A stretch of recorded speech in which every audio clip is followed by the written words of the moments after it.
and then the positioning in it. Who are you? What are you known for?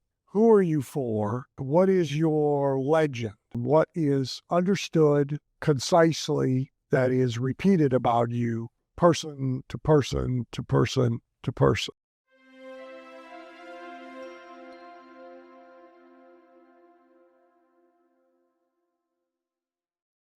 Hello and welcome to this month's Masterclass. I'm Darcy Juarez, here with Dan Kennedy.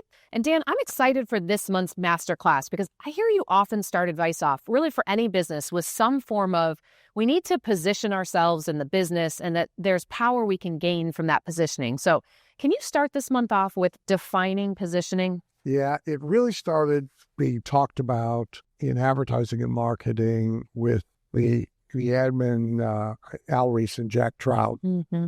In their book, Positioning the Battle for the Mind. Al was a member of ours for many years. He's retired now. Jack wasn't, I don't think, but Al was. And they sort of made it famous in the advertising space. And their book title is Fair. It is about what you can own inside your market, your prospect's mind. Here are the phrase, it's usually used in politics, about, he's taken over space in the opponent's mind. Yes. Oh, he's rented space in the opponent's mind. And to the extent, usually, that a candidate is thinking about his opponent, he's not thinking about his market, and he starts to fail.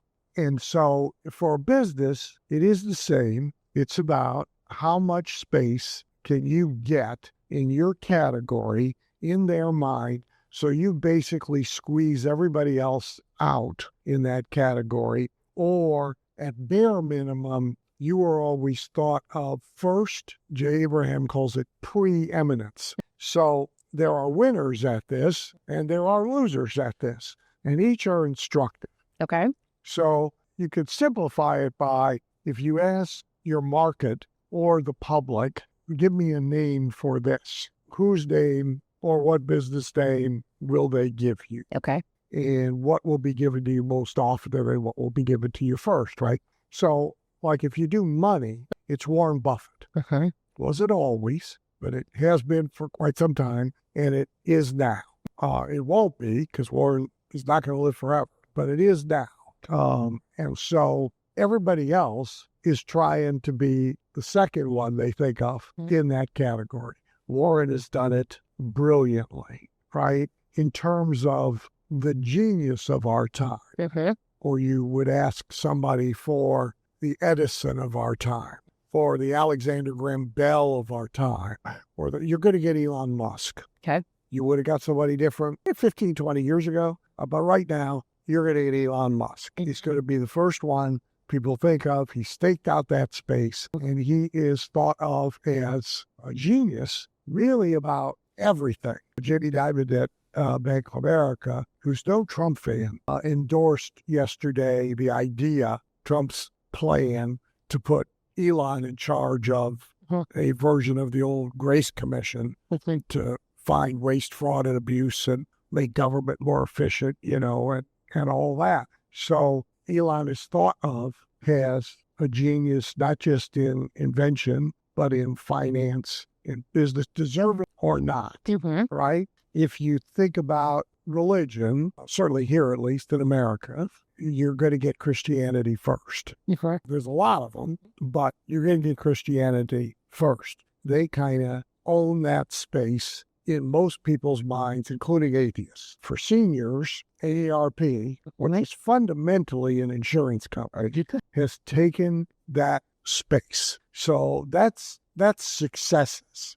Those who had it once and lost it, Cadillac is a prime example. So Cadillac in the 1960s, 70s, and 80s, Cadillac was the top of the pyramid. If you had a Cadillac in your driveway, you announced to everybody that you had made it. You had arrived. The salesman's car of aspiration was the Cadillac. Mary Kay famously gave pink Cadillacs as awards. Well, Cadillac has totally lost that. Yeah. They don't own that position at all. I'm not sure anybody does, but they definitely do not. Holiday Inns, which we're filming it, Holiday Inns at one time owned the mid-price Travelers Motel, both the business traveler and the vacation traveler. You knew, like Croc used to say about McDonald's, you knew what you were going to get. Consistency, uniformity was very good. Locations, in many cases, were at major interstate exits, so traveling salesmen always stayed there. In the year that I was one of those, out of 5-state territory, I mean, literally happy hour every day, the bar's full of sales guys. We used to exchange samples. So I'll give you 3 of these, and you give me one of them things. I'll take that home to my wife. Yeah. I mean, that's how many salesmen were there, right? So, but Holiday Inns has lost that completely. It dissolved out from underneath them. CNN, for a time, owned it for news. They took it away from the networks, and with Ted Turner's creation and 24-hour news, they were the news. You went to CNN. That's where you went. The Iraq War helped them enormously because that was the first live time televised war we've ever had. And CNN was there. Everybody else's ratings went down, by the way, during that, and infomercials crashed because everybody was watching CNN.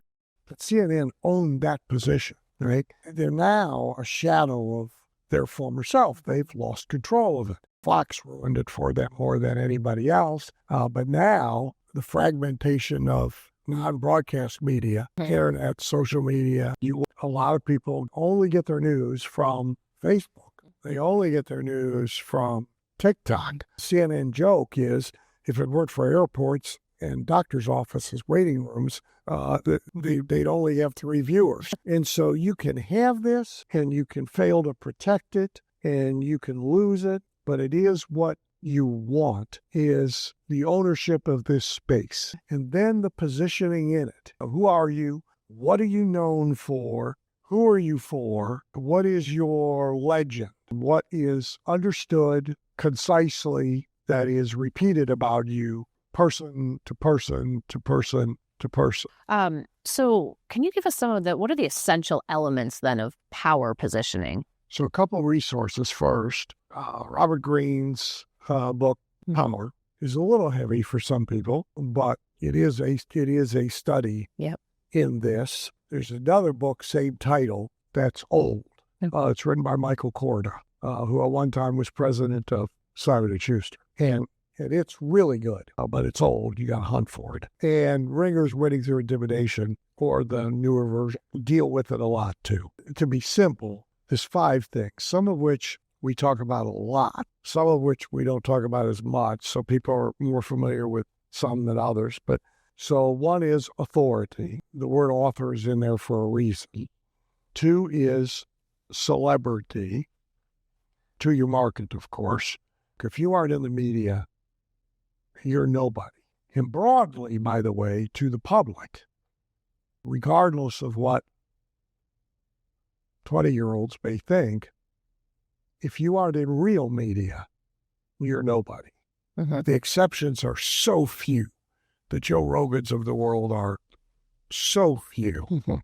Oprah became an almost Oprah who by giving up her television show. President Biden today was on The View. Just interesting in and of itself. I'll bet it was a real train wreck, but that's neither here nor there. Why go there? Because that's real media. It has a huge audience. The audience is not fragmented to 67 different places. So celebrity, credibility / believability. Which credible? Are you credible? Can you be believed about your area of service or expertise for a distinct persona? Like it or not, the meek may inherit theirs, but that's the only way they're going to get it, because vanilla and quiet just does not work. If you want to learn more about this video, you can get access through our membership portal. Check out our website below to get full access to all Masterclass videos from Dan Kennedy.